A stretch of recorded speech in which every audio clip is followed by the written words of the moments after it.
What's going on, everyone? Welcome into Bayou Bengals football. So LSU coming off a recent victory over Army. LSU is going to take on Alabama next week, the big showdown. So if you follow college football closely, you know how big of a game LSU Alabama has been in recent years. It's a lot of years been the decider. The winner of that game has went on to win the national championship 2011, 2012, 2019. So plays big implications for who wins the national title. Now, this year, is it guaranteed the winner of that is going to win the national title? Maybe not, because LSU, there's an argument that LSU is eliminated from playoff contention with 2 losses. But this is going to be a fun one. And LSU on a bye this Saturday, coming off a big win against Army, 62-0. Brian Thomas really shined. It was cool to see Zealand's Hurd out there at tackle. Hurd really playing excellent football for LSU when he's been called into duty. So no Emory Jones. I thought Omar Spates had a good game. Andre Sam made a play, made a nice interception. So LSU and their defense is just slowly improving too. So I think LSU, we talked about how in the summer how LSU ideally wanted to have one loss or be undefeated when they played Alabama. Well, it appears they're going to have one loss, or it appears not appears. It's a fact that they're going into the game with 2 losses, and this is to me, ideally you wanted to be undefeated, but I think maybe the best situation would have been just the one loss for LSU heading into this game. But LSU is going to have to face the fact that they have 2 losses, and this is a do or die situation. So LSU got to get the win over Alabama, and but let's talk about. So for me personally, I'm confident LSU is going to win this game, and I've said this multiple times. I'm going to keep reiterating. I'm confident that LSU could beat anyone in the country. I'll even say, I'll say I think they can beat Georgia. Will they is a different question, but LSU, just the way you saw it in the Army game, it was amplified even more so. The way they can control the line of scrimmage with their offensive line is almost almost at this point on an elite level. And so LSU, if they can really control with the defense improving slowly, in the offense, the way they can control the game at the line of scrimmage, I'm going to say LSU is going to get this win over Alabama. And I think, and even if they don't, I'm confident going into this game as an LSU fan. I think I guess the ultimate confidence for me in this game is that I know LSU is going to have opportunities to make plays, and I know they're going to have opportunities to control the ball on offense. And that's why having a good offensive line, or in LSU's case, a borderline elite offensive line, is so important, because if you can control the game, you really put yourself in opportunities to make big plays, opportunities to drain the clock, and opportunities to just have the ball at the end and get a key first down. So LSU, the way their offensive line is played, the way Jaden Daniels is executed, you have multiple receivers that can go off on any given game. So with everything that is set with everything they have in place offensively, it's really no question that LSU is going to have success in this game. It's just a matter of, can they put up more points than Alabama, and can they limit Alabama's offense? I think what's key for LSU defensively is their defensive backs are going to have to make some plays, but also they're going to have to limit the big plays. You kind of get the feel in this game where if LSU gives up a bunch of big plays, you feel like that's a recipe for disaster for LSU. So Zy Alexander, the secondary, Andre Sam, Major Burns, those guys are going to have to perform at a high level. They're going to have to make some plays. Ideally, probably one interception. They're not going to, if Alabama, if you see the big score, if you see the list of the scoring plays after this game, and Alabama has multiple 30-plus yard touchdowns. You feel like that would probably be enough to do LSU in and for Alabama to get the win. So they're really going to have to limit the big plays in this football game. So, yeah, let's discuss the LSU defense so far this season. So, sadly, Mason Smith has underperformed. I think he looked a little better against Army. I think Army was a good game for him to reestablish some confidence because they kind of went back. They just talked about how he needed to get off of blocks better. They've discussed, I think his pad level is a little bit too high at times. So, yeah, there's some things certainly Mason Smith needs to work on. Harold Perkins has done a really good job of continuing to get better. You didn't really see as much of Whit Weeks in the Army game. I thought Omar Spates did a nice job. And then Andre Sam. Andre Sam, I think, was disappointing. That interception he caught, but he didn't catch it cleanly, I think. Andre Sam, a guy with if he had some better, more sure hands, I think he'd be a guy that's more of a threat to create some more takeaways, but came down with the interception nonetheless. But I think, Sam, that interception was really indicative of what kind of that he's a guy who is going to create turnovers, but it's going to come mostly when the ball is just thrown off target right at him. So, yeah, I think Andre Sam, and Major Burns is kind of like that too. You get the feel like the entire secondary is more so. They have guys that are not. They can't create. They can create turnovers when the interception's thrown right at them, but they're not necessarily guys who are going to create a big highlight interception where they make an incredible read, burst in front of the receiver, make a diving interception. I don't think that's really Burns, Alexander, and Sam's game, but they are certainly guys that Andre Sam, I think that was awesome that he did take advantage of that off-target throw. So, but yeah, Omar Spates played better in this game. I thought Greg Penn had a nice game. Greg Penn sacked in the first half. I thought that was really good. I thought that is exactly what he needs to continue to boost his confidence level. Penn's a guy who they need to.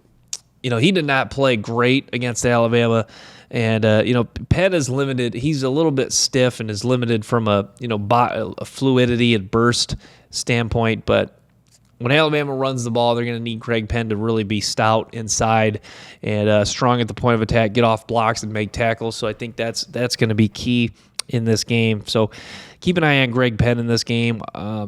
He's gonna play a big role in the success of this game. But yeah, LSU sits at 6-2, and it's just I think it's just.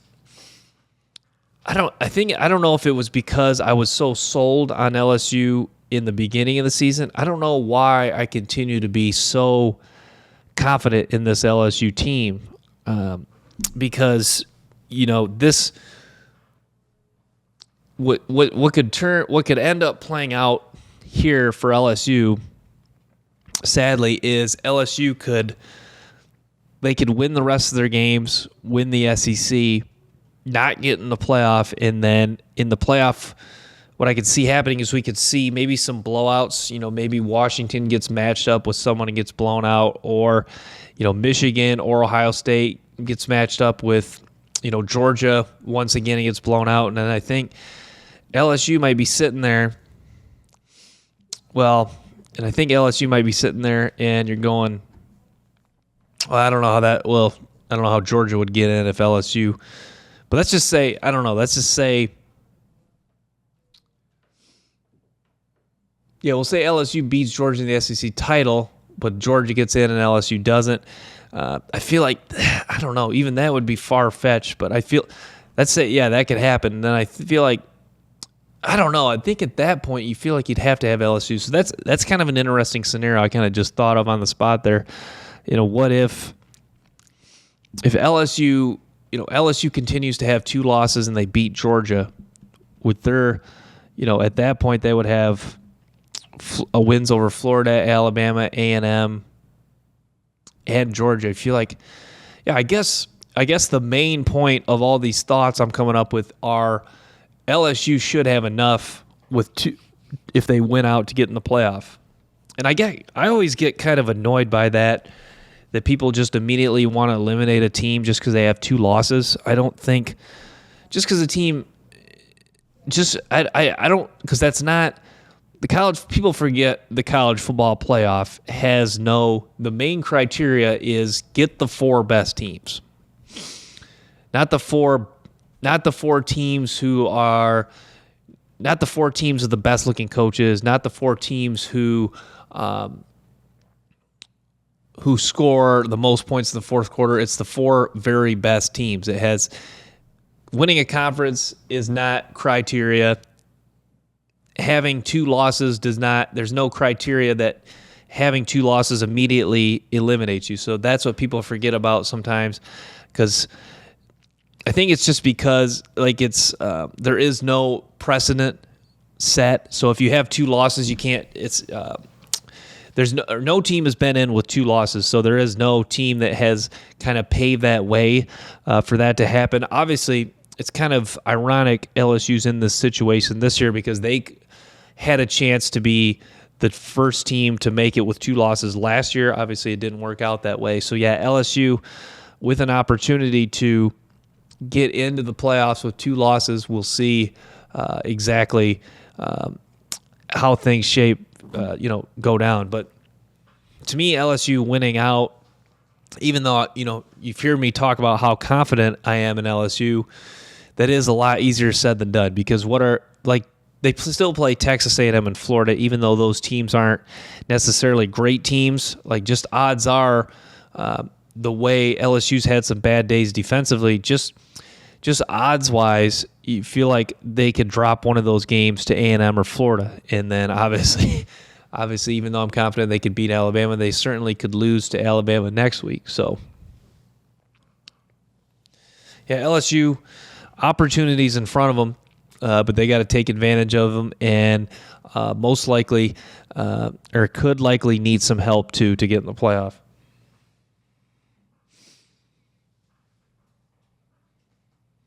But yeah, I really like. So I really appreciate the way Jaden Daniels played against Army. I think that he's doing such a good job of just taking the throws that are there. I think I like that he's not. There is no. When he sees an open guy, he's not hesitating to just fire the ball in there. That's what I really like about Jaden Daniels. I think he's done a really good job of just not. When you see a guy open on an in-breaking route or a curl route, just snap the ball, get it to him. And the way Brian Thomas is performing is just outstanding. I love Brian Thomas's game. He is just such a stud. I was wrong about Brian Thomas. I did not know if he had the upside to really perform at this level this year, but he really has. And credit to him and credit Mike Denbrock at the OC coming up with ways to distribute the ball to get Brian Thomas and Malik Neighbors the ball in space.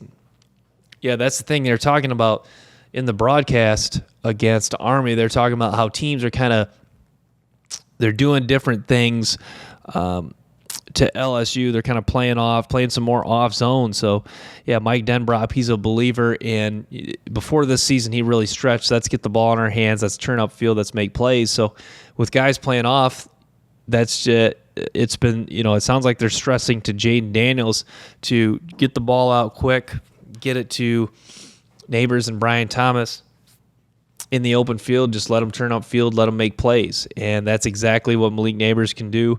That's exactly what Brian Thomas did do against Army.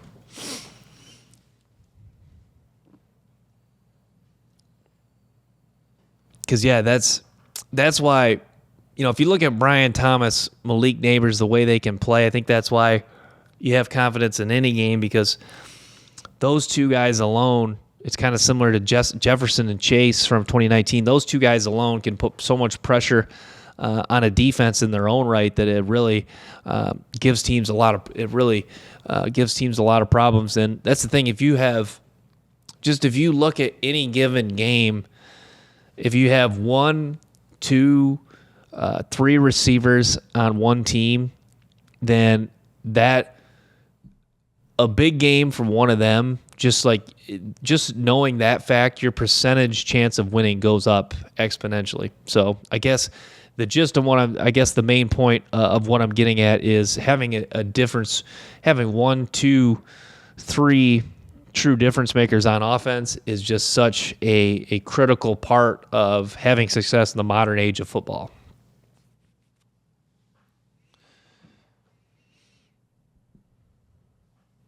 But yeah, I think, how does LSU beating Alabama last year, how does that affect how confident they are this year? I'm sure it makes them a little more confident. Obviously, this year's a new year. This year's a new challenge. It's a different Alabama team. Maybe not necessarily an Alabama team that's better. You could argue it is better. I would say Alabama is better this year, and I don't know. I don't necessarily have a lot of evidence to really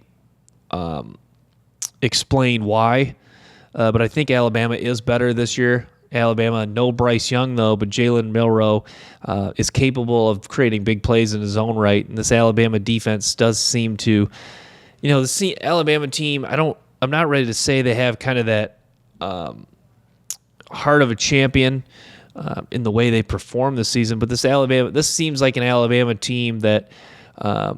I think if you ask Nick Saban, honestly, he would tell you it's probably not his best team. I know people have been saying that for a couple of years now. It seems like the last 2 or 3 years, everyone's been saying this isn't Alabama's best team. But I think Nick Saban would confidently tell you there's a lot of things to like about this team, and they do have qualities similar to past national title teams.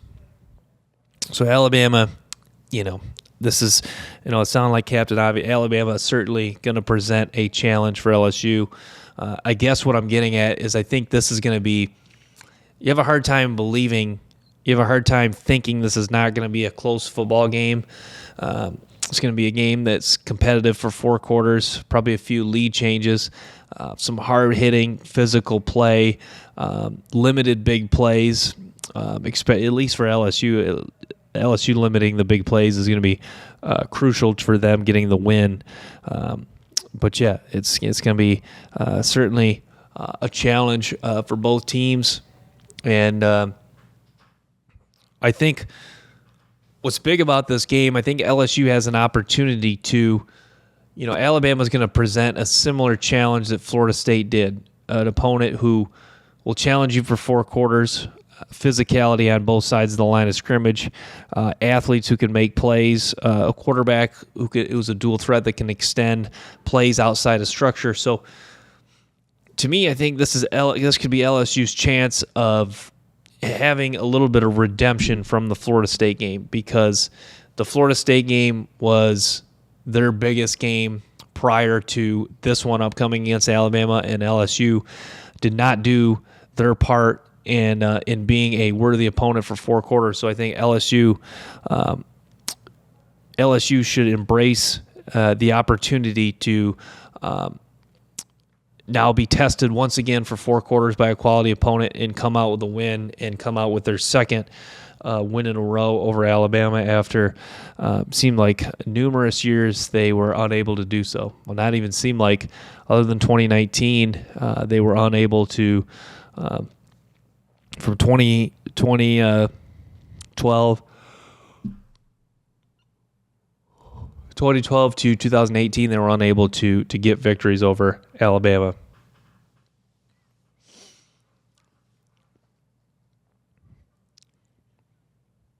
But yeah, it's cool. It's really awesome. LSU's defense is improving. Matt House, under quite a bit of scrutiny, or not necessarily under quite a bit of scrutiny, but under some scrutiny, under just raising a lot of questions about the LSU defense. I went back and watched a cut up of LSU's defense versus Missouri and versus Arkansas games that they struggled, and it's just like,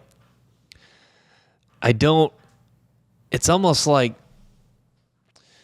I don't know how to describe, it was almost like LSU, I think why Matt House deserves a little bit of some questions regarding his defense, because I think LSU they seemed a little bit. They seemed like they were a step behind Missouri. Like you take the Missouri game, the LSU defense seemed like they were a step behind Missouri in that game. And I'm watching, and I'm like, because like for example, they're dropping back into zone, and the running back like Perkins is dropping back. Perkins is a quick player, moves well, but he's dropping back, and he's like kind of like. It looks like he's focused, but it's not. It looks like, Missouri. He was like late to, like he wasn't like fully confident to drop back hard into that zone and play fast. So that's the thing.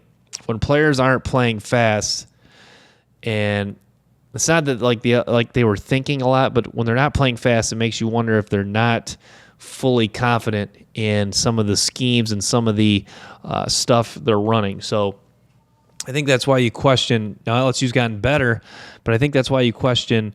Brian Kelly gets some question, and Matt House gets some question. The defensive coordinator, because why aren't they confident in some of these schemes, and why aren't they? Why does the defensive line slower off the snap? Why can't we penetrate the middle? Why are we not getting? Why are we not challenging the edge on pass rush? So I think there's fair questions to ask of Matt House, but I think what's too bad is I think we'll find out a lot of things against Alabama, but what's too bad is against Army, against opponent. No disrespect to Army, but not as strong of or not an opponent necessarily that's going to challenge you at the line or offensively, or not an opponent with a necessarily strong offensive line that's going to challenge you on the defensive line. So I think with LSU. I think that I think they know they've gotten better, but I guess Alabama will find out how much really the defense has improved. And I was kind of discussing this point with my dad. The problem with, not that I'm almost kind of starting to talk like it's all Matt Weiss. The problem when you have a defense that's really struggling. Whether it's beginning, middle to end of the year, you don't always resolve these issues in the same season. I think I talked about this the last episode. If you look at Oklahoma when their defense is so bad in 2018 when they made the playoff, you don't they obviously wanted to improve in the playoff, but you're not just going to magically get a lot better. I think with LSU, the slow improvement is the way to go, because you're just not going to go from, like, to be honest, LSU's really been, I know they just had a shutout, but to be honest, LSU defensively has been to say it's been an average defense is almost being too kind. It's been a below average to average defense. Their offense, ability to sustain drives and establish be dominant offensively has really kind of covered up some of the issues with the defense. So, LSU really an average defense to this point. How is it really possible at this point to now continue to take baby steps, and now by the Texas A&M game or now by the Georgia State game, is it possible for LSU to become a good defense? I think they could become, at this point, I think they can move to an above average defense, but to become a good to very good defense before this season is over, I think is probably a little bit of a stretch. And the secondary never, I look at Florida State to compare Florida State doesn't have the strongest linebacking in secondary, but Florida State's played so well offensively, and they've played well enough defensively or on the defensive line that the linebackers have just, and the linebackers in secondary have just done their job well enough and played good enough and not given up enough explosive plays to really drag the defense down as a whole. So I think that's the problem with LSU. The secondary has not really, the defensive line has not played good enough where it's kind of given that boost to the LSU linebackers and the LSU secondary. So I think that's what's key to LSU for LSU is The defensive line needs to continue to get a little better, but the secondary needs to, they need to make some more plays in the secondary to kind of give the defensive line a boost. I think, you talk about how a good defensive line helps the secondary. I think sometimes it kind of works vice versa. I think in the case of LSU, if LSU's defensive backs start making more plays, I think that's going to give the LSU defensive line confidence that they can, that they don't have to, panic and try way too hard to get pressure quickly. Because when you're trying way too hard, you end up failing. When you're trying to press, I think not that LSU's defensive line has done that, but that's something I think is certainly plausible, or is certainly a plausible explanation for why the pass rush hasn't been as good, because they know, I think in the back of their mind, with a struggling secondary, we're going to have to get pressure on every play, and they can't get pressure on every play. So yeah, just something to keep in mind. Injury report, we'll have to listen to Brian Kelly's press conference. Hopefully Mekhi Wingo's back. They're going to really need him for this game. It was interesting seeing Mason Smith out there with Mekhi Wingo hurt, because last year it was kind of the opposite story. Mekhi Wingo was playing. Mason Smith was out. Mekhi Wingo playing a bunch of snaps. Mason Smith, I think he's played an ideal amount of snaps for him. Not like a ton, but he's played a good amount for him, so I think it was cool. I thought Jordan Jefferson played pretty good against Army. They're going to need him to have a good game against Alabama. I think he could potentially be one of the unsung guys in this football game. And then, I think Andre Sam, does Andre Sam have to have an interception against Alabama for them to win? But I think Andre Sam, you saw last year at Marshall, he shined in the Notre Dame game. It's a guy that he's good enough to shine in a big game. I think he's a guy that I really could see embracing this challenge and really getting after it and making some plays. So keep an eye on Andre Sam in this game too. Logan Diggs. If you want to beat Alabama, obviously you're going to have to throw the ball effectively. Jayden Daniels is going to have to do that. But if you want to beat Alabama, you're going to have to establish some sort of a run game, even if you're not necessarily completely dominant running the ball. So Logan Diggs is going to play a big part in LSU getting the win too. Does Mason Taylor go off? I think we haven't really talked about Mason Taylor this episode. I haven't really talked about him in a while, but Mason Taylor really has, you talk about him, Mason Smith, the two Masons, not necessarily had the year we thought. Mason Taylor certainly hasn't been bad. I know he's been banged up. What has Taylor missed a game or two? But he just has not been the guy we saw last season. And I know there was very high expectations for Mason Taylor to perform this year. But yeah, they would love. It was against Alabama last year. He had a nice game. They would love another nice game from him this year, and for him to get back on track and for him to establish some momentum and play well the rest of the season and be a key part to them getting some of these crucial wins down the stretch here against A&M, Florida, Georgia State. So yeah, keep an eye on Mason Taylor. Be interesting who Alabama really tries to key on. Maybe they do.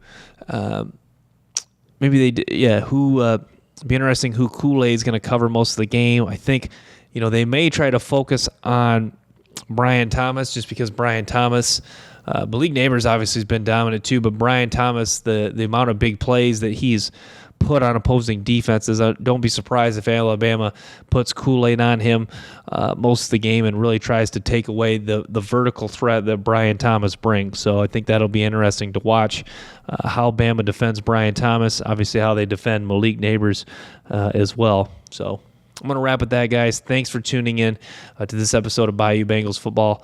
Make sure to stay tuned for more episodes and clips from the show. Till next time, peace.